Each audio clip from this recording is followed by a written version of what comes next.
الرسالة 12. تسرقني همومي منك فأهرب من سجنها إليك، وأعلم أنك همي الجميل فلا أركض إلا خلف الهموم الجميلة. أين يختفي صوتك؟ تحت إناء النجوم أم فيه؟ أم يتدلى في عناقيد الكروم؟ الليل لا يعرف ما بيننا. بددي سواد الليل بأبيض صدرك، الألوان تكاد تتخلى عن ماهيتها، تود سمات جديدة تعيد بهاءها. اتركي حبيبتي كل المسميات، فلدي مفاهيم عاطفية تعيد إليك تألقك أمام الكون. ما كنت وحيدا معك، مزقت خرائط الوحدة تمزيقا من بعد حبك. بات العالم كله مهجورا من أناسه وقاطنيه، وكأني الوحيد الذي يعيش في كوكب الأرض. إنك مسقط رأس الحرية، ملاذ الأحرار والعبيد. مهد حريتي الآن يتعلق كجسر غيمي بين جذوع أشجار السرو وستائر نافذتك وسريرك الأبيض. أيتها الحبيبة الغائبة كقوس قزح عن أمطار قلبي الغزيرة، أبحث عنك بين أسماء دفتر الهاتف فلا أجد رقمك. تتردد أصوات الصخب تحاصرني كسجن داخل قبو نتن بقلعة مهجورة، ووحدك أنت باب الحرية ومشعل الخلاص من عبودية الفراغ العبثي. أنت الوحيدة من بوسعها أن تشعل نيران كاوا في أثير الظلم والمعاناة.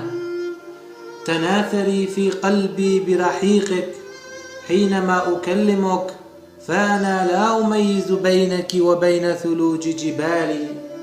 إن دفئك يتسرب في صقيع أرارات وفي جحيم روحي.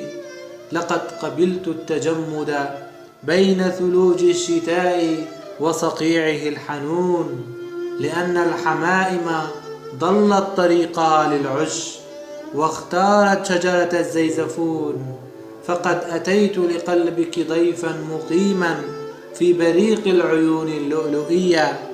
أيتها الغاربة كنرجسة الصيف وماء الورد، أيتها الحائرة كغيوم الصيف ونكهة البن اليمني وهمسات الوسائد بين العاشقين البررة.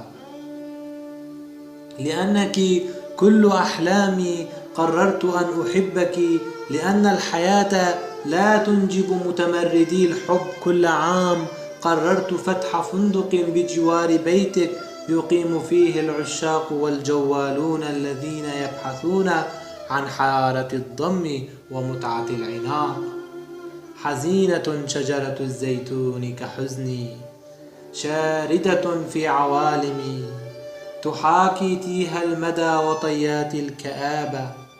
سأتعلم منك الحديث عن الحب لأصبح داعية له في هذا الكون الآسن.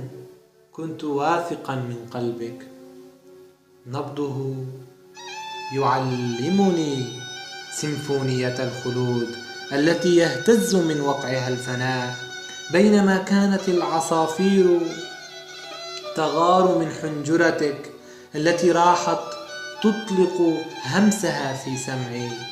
باتت مخيلتي فارغة من فوضى الحنين وهموم البحر الأزرق بروحك.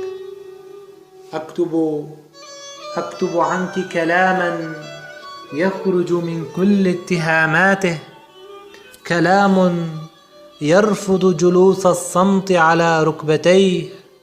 أكتب عن فوانيس مكسورة، عن أواني الخزف الضوئية التي تتساقط من شفاه القمر. فلتنبهر أنوثة الحقول وعذرية الحدائق، لأننا وردتين فوق تلة مشتى النور. الضوء يسرق حكايات الحب بين عينيك العاشقتين. ما زلت أحلم أن أظل معانقا انتفاخات نهديك وامتلاءهما وانسيابات أردافك وحرارة شفتيك لحظة قبلة مرتجلة تحكي عن أحزان الشبق.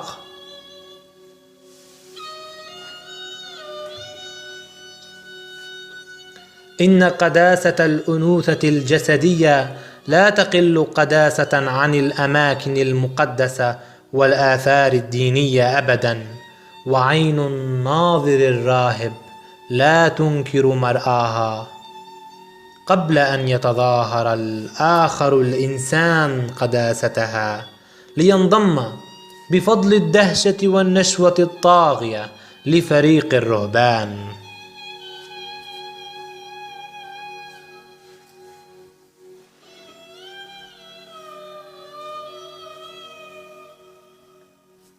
اعتدت في حرب الغرامية أن أرغم النجوم على البكاء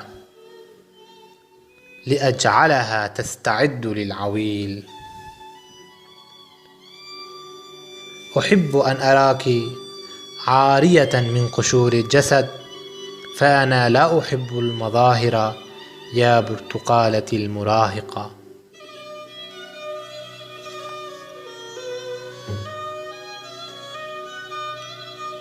أطل عليك من يمين النهر الذي ينبع من بين نهديك ليتجمع في رحمك بعد جريان بطيء، وليتساقط أخيرا كشلال بسيط بين فخذيك، فأدخل من وراء النهر المبارك لمعبد يجاور الشلال البسيط.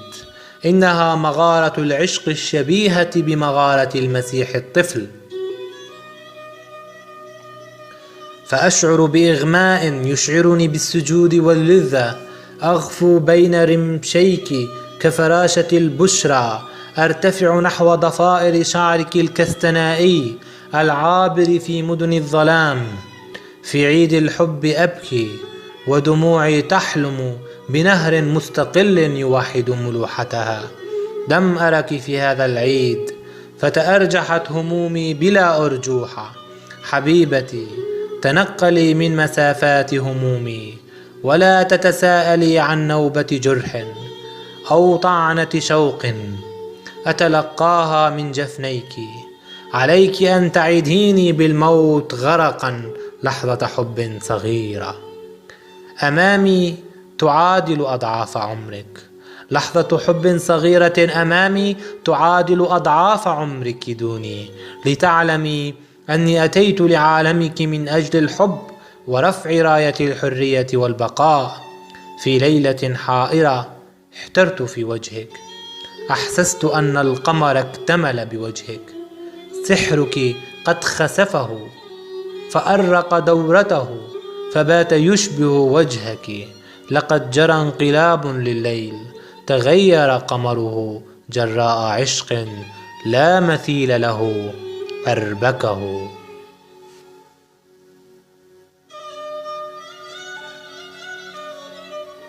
أحاول أن أسير على درب الحب دون أن أترك يدك للريح تجعلها تبرد وترتجف. نرتعش معا، نذوب عشقا، نلتقط رسائل المطر التي تتسلل من معاطفنا وأنفاسنا. ستعيش الكلمات بك حبيبتي تمهيدا لعالم خال من الوجع الإنساني وعنف الظواهر، لعالم ملون بألوان العاطفة وسماحة الحب وروعة البكاء.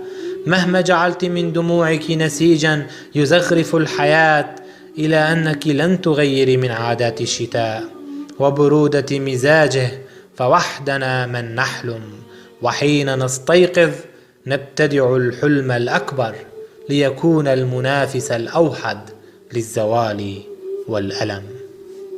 ريبر هابون، ذات جنون، 2007.